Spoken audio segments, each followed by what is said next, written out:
Okay, I spread everything that comes with it out on the table here. I took the camera off the mount that it was on, and you have a pin here that screws into a nut right there.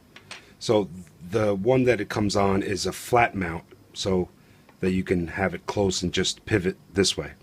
This one has an extended mount so that you can put it vertical and have enough room to swing further with this extended rise mount.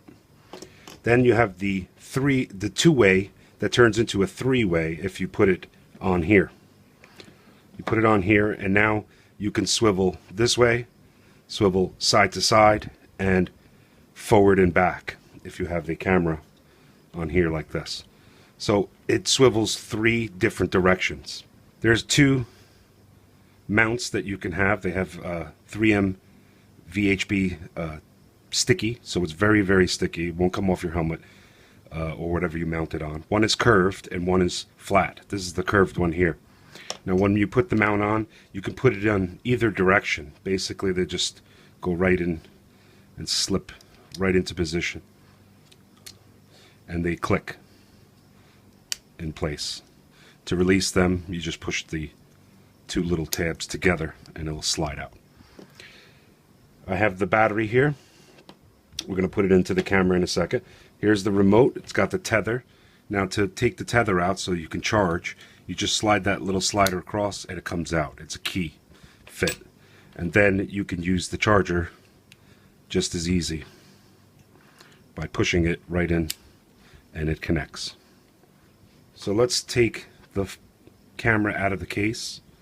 So to do that, we lift up on this lever here and it will open. You can see that the profile is much thinner than the previous versions, and it's pretty sealed in there with a gasket so that it stays waterproof. This is the waterproof cover and the waterproof case. They make a skeleton case so that it exposes the sides here so that you can plug in and maybe charge as you're using it. You could lift this little cover off and it exposes the micro HDMI and the mini USB, and the micro SD card. You could put it in there. It has the Wi-Fi button and a microphone on this side. It's also got a microphone on top. This is the mode button, and that's the action button. So to put the battery in, we just slide this and slide the cover off, just like that. And we can just place the battery in, line up the connections, and push it right in. And let's put our cover back in by putting these they have 2 little teeth on them. You just put them right in like that and it closes. We have a connection here so that we can put the optional LCD screen so you can have a viewfinder.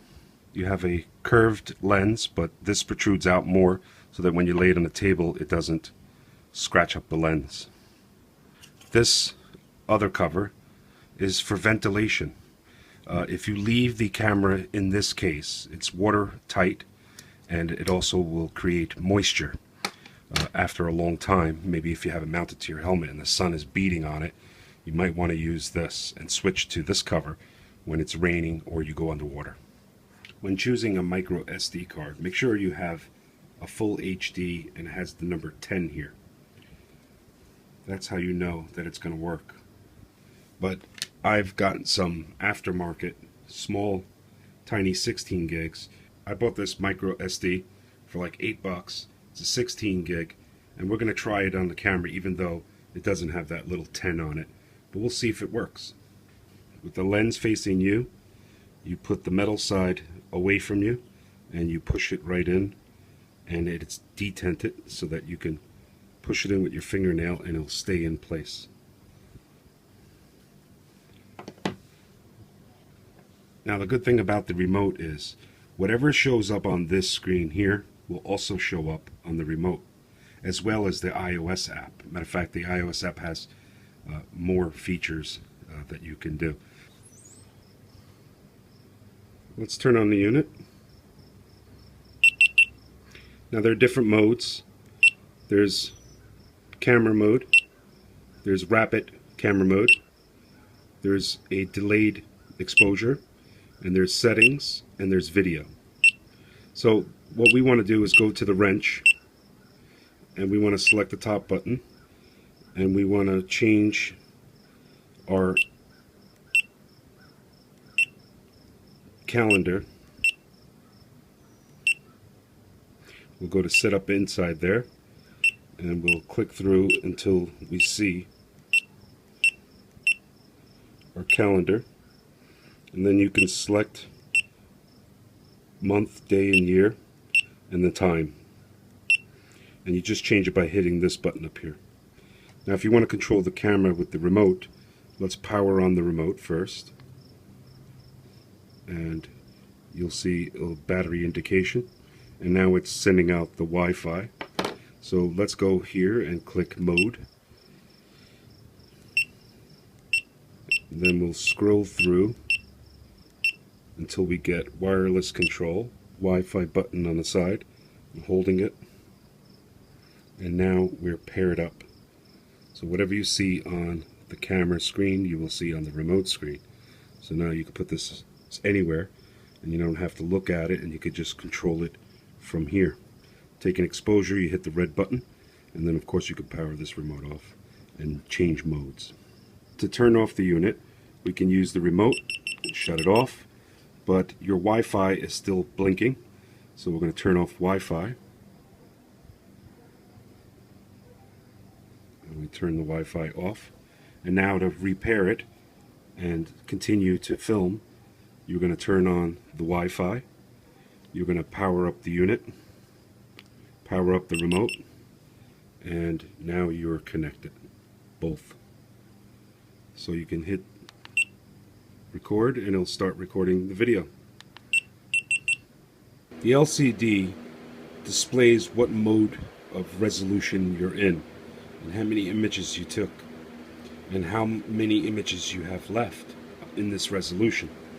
So if you want to change things like you want to switch over to camera mode now, you can. So you just use, now this is a multi-shot, and then this is a timer, and then you can go into settings, and you can change your resolution. So we'll hit this, and now you can hit this button, and you can just go ahead and select whatever resolution under video.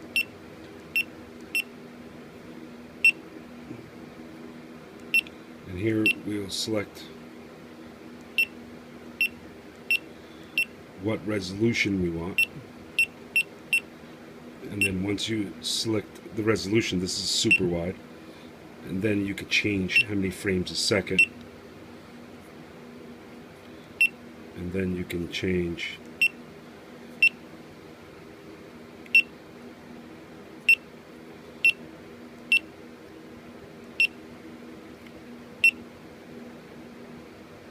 so we're on wide mode, 1080, 30 frames a second. It's a little bit of a learning curve, but once you get it down pat, you'll pretty much know what you want to do and how to get to that particular menu. I'm still practicing myself. There's the wireless control. You can trash all your images, come right out of that, and then you just go into whatever mode, camera, multi-shot, timer, settings, and video. And that's it. So we're set, and we can just hit and take a video.